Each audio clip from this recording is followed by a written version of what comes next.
Okay, hello everybody. So I'm Stevie, a software engineer in SoftUp Technologies, and I have created a CLI, like a set of agents that we can use on our daily basis on Cursor by using spec-driven development. So the right idea is like we have some product requirements, we translate them into planning into tasks, and tasks ready to be executed, and for us to just write minimal code or no code at all just checking their output. The package is called Cyberpunk Context Runners, Agent System and CLI. So basically, if you follow these steps, you should scaffold these agents into your project. It can be an existing project or a new project.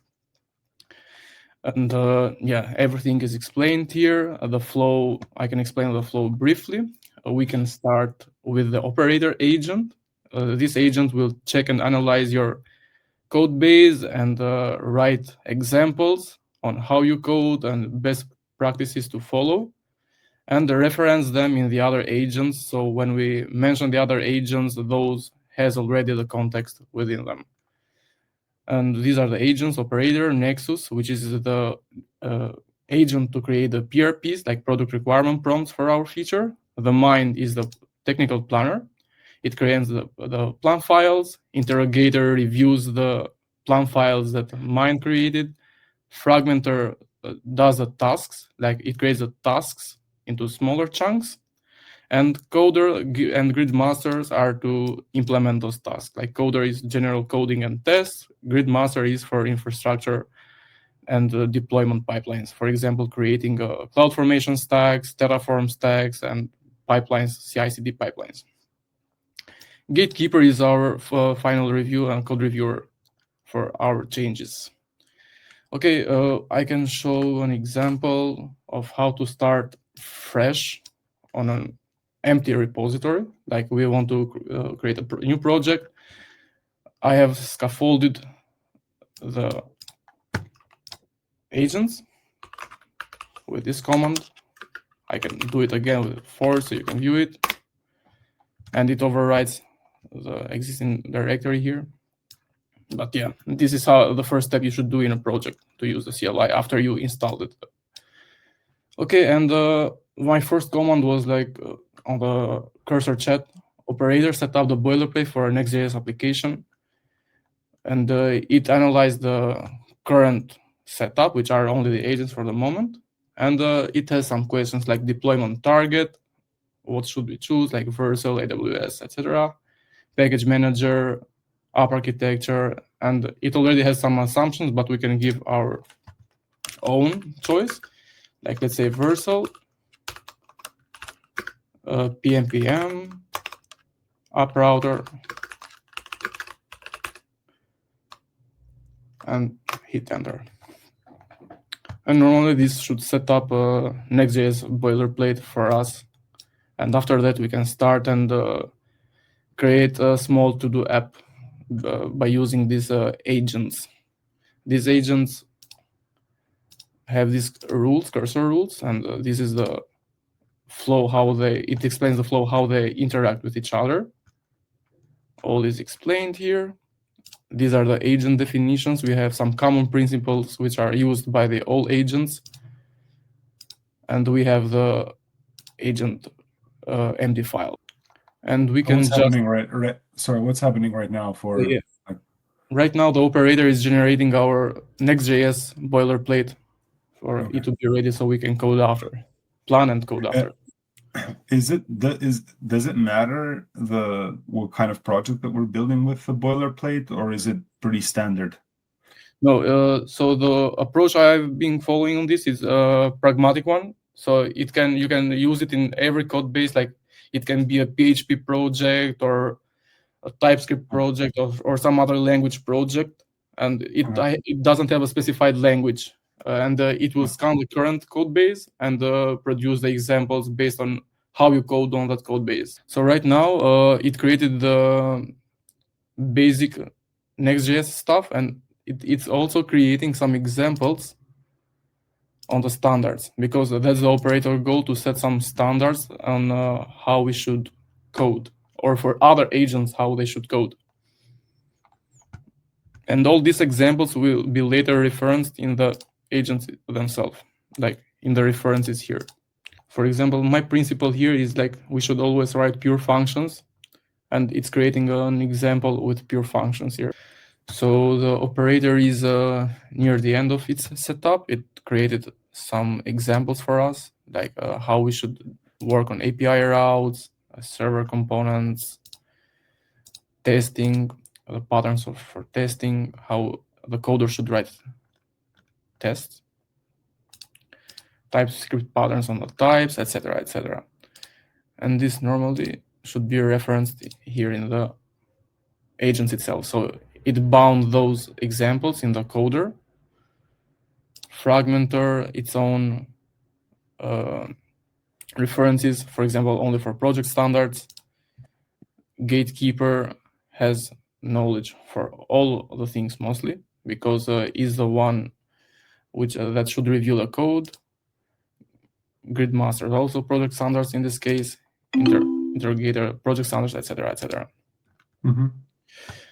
And now we can keep this all, and we can test it by planning to-do app in our Next.js.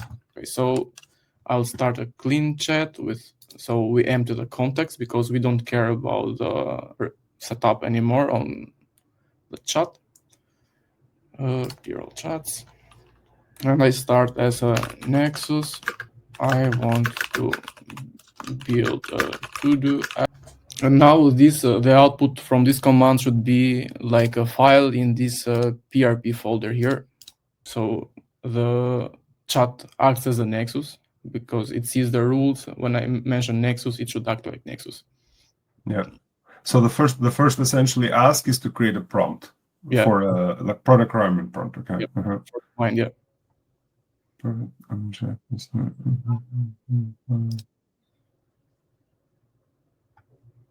And can this be done by almost any feature, or is it limited to? So I would suggest this only when we have like proper explained features, or we have something like that we need to do like end to end, like we have a full feature. For a smaller task, we can also use directly the coder by explaining him some changes that he needs to do, because the coder will already have the capability to code and also the references from your code base how it should code. So we can also directly use coder, like to make some changes in some functions, etc., or to write tests. Okay, so now the PRP was created. We have this to-do app.md. Yeah, I see.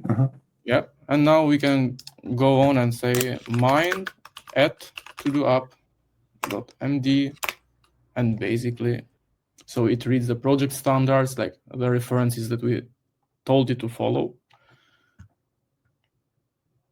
And it also has a nice cyberpunk theme, like I jacked into the mind and analyzing stuff and go.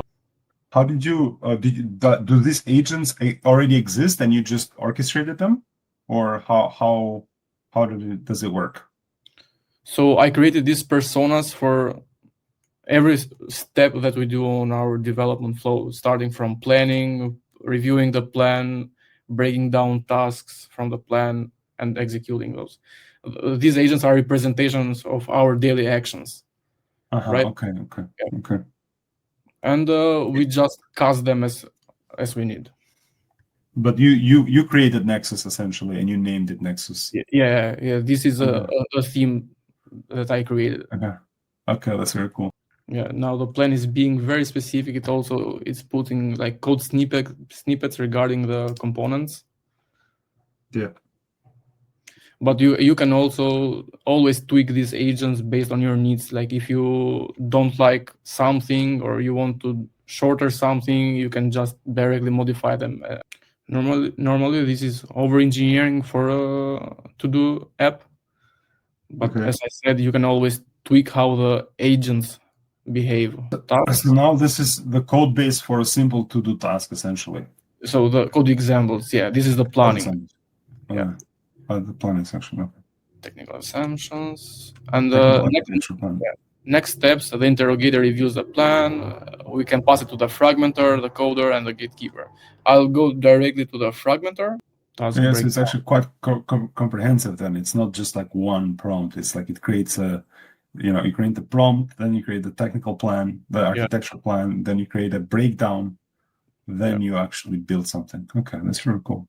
Yeah, and it also serves as a documentation for a big feature. Let's say that this was like the plan, these were the decisions, and yeah, so we have this committed into our code base, and it creates like proper tasks.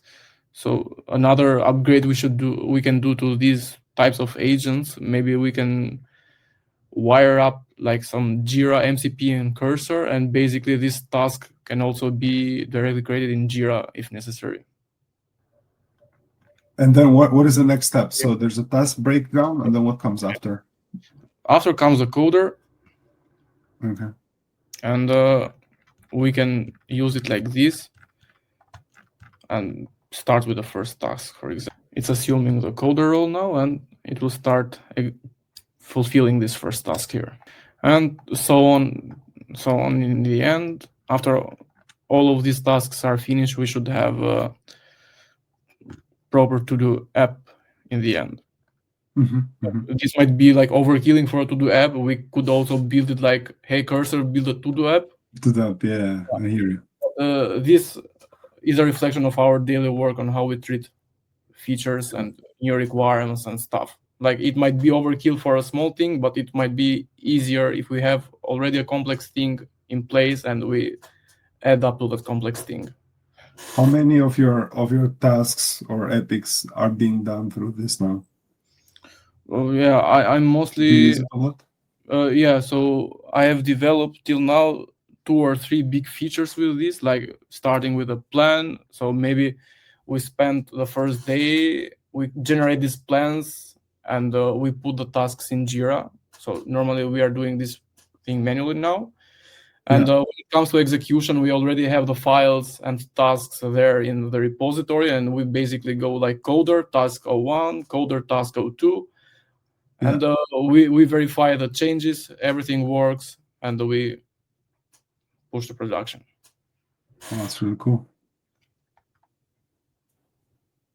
It's really cool that like actually being used kind of daily. So after every change, it runs also type check and lean to make sure if everything is fine and we encounter no errors. And if it encounters errors, it will just make adjustments